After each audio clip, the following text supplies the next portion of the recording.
मशहूर व मारूफ शायर सागर सदीकी पंजाब के शहर अंबाला में पैदा हुए। घर में हर तरफ गुर्बत का राज था। एक दिन उन्होंने इस माहौल से तंग आकर अमृतसर की राह ली और यहाँ बाल बाजार में एक कंगियां बनाने वाले के पास मुलाजिम हो गए। दिन भर काम करते और रात को उसी दुकान के किसी गोशे में पड़े रहते। 14 बरस की उम्र में वो शेर कहने लगे थे और अपने बेतकल्लुफ दोस्तों की महफिल में उन्होंने शेर सुनाने भी शुरू कर दिए। शुरू में सागर सदीकी का तखल्लुस ना सिर्फ मिजाजी था, लेकिन जल्द ही उसे छोड़कर उन्होंने सागर सदीकी के तखल्लुस को अपना लिया।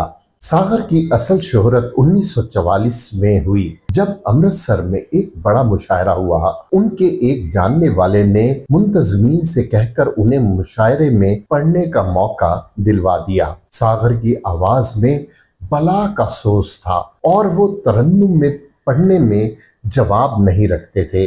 बस फिर क्या था, उस शब्द मौसूफ ने सही मानों में मुशायरा लूट लिया। उनकी गजल के चंद अशार हैं, ये जो दीवाने से दो चार नजर आते हैं, इसमें कुछ साहिबे असरार नजर आते हैं। तेरी महफिल का भरम रखते हैं, सो जाते हैं, वरना ये लोग तो बेदार नजर आते हैं।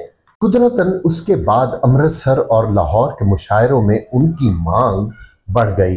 मुशायरों में शिरकत के बायस इतनी आमदनी हो जाती थी कि वो अपना पेट पालने के लिए मजीद तगोदो की जरूरत महसूस नहीं करते थे। घर वाले नाराज थे कि लड़का आवारा हो गया है और कोई काम काज नहीं करता। उन्होंने घर आना जाना ही छोड़ दिया। कलाम पर इस्लाह लेने के लिए लतीफ अनवर गोरदासपुरी मरहूम का इंतखाब किया और उनसे बहुत फैज पाया।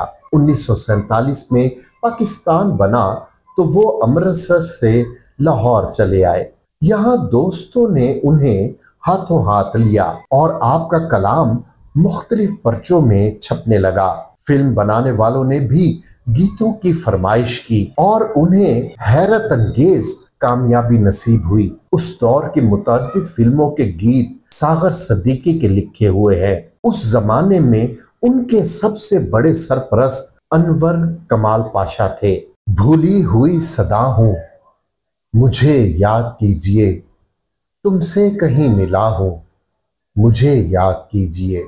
1952 की बात है कि उन्हें शदीद सर दर्द की शिकायत हुई तो एक दोस्त ने हमदर्दी में उन्हें मार्फिन, एक तरह का नशे का टीका लगा दिया। सर दर्द और इस्मलाल तो दूर हो गया, लेकिन उस मामूली वाक़े ने उनको नशे की लत लगा दी। अफसोस कि खुद उनके दोस्तों में से बेशतर उन्हें चर्स की पुड़िया और नशे के टीके की शीशियां देते और उनसे गजलें और गीत ले जाते और जाकर अपने नाम से पढ़ते और छपवाते।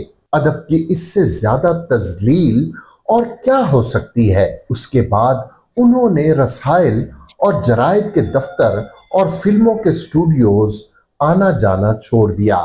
सागर के मिजाज की तलखी ने हर वक्त बेखुद रहने की ख्वाहिश में इजाफा किया और नौबत यहाँ तक पहुँच गई कि आप नशे में मदहोश कहीं किसी सड़क के किनारे पड़े रहते। उनकी एक गजल सदर पाकिस्तान जनरल अयूब खान को पसंद आ गई तो जनाब ने उन्हें तलब कर लिया। बहुत ढूंढने पर जब ये हाथ आए तो उन्होंने साफ मना कर दिया और जमीन पर पड़ी सिगरेट की खाली डबिया उठा के उसे खोला। किसी से कलम मांगा और उसके अंदर मौजूद कागज के टुकड़े पर यह शेर लिखा, जिस अहद में लुट जाए फकीरों की कमाई, उस अहद के सुल्तान से कोई भूल हुई है। जनवरी 1974 में सागर सदीकी पर फालिज का हमला हुआ और उनका दायां हाथ जाया हो गया। फिर कुछ दिन के बाद मुंह से खून आना शुरू हो गया, जो आखिर तक जारी रहा। इन दिनों उनकी खुराक बराए नाम थी, जिस्म सूख कर हड्डियों का ढांचा बन गया था। चुनाचे 19 जुलाई 1974 सुबह के वक्त सागर सिद्दीकी की लाश सड़क के किनारे मिली और दोस्तों ने ले जाकर उन्हें म्यानी साहब कब्रिस्तान की एक कब्र के सुपुर्द कर दिया। है दुआ याद मगर हरफे दुआ याद नहीं, मेरे नगमात को अंदाजे नवा याद नहीं। आओ एक सजदा करें आलमे मदहोशी में, लोग कहते हैं कि सागर को खुदा याद नहीं।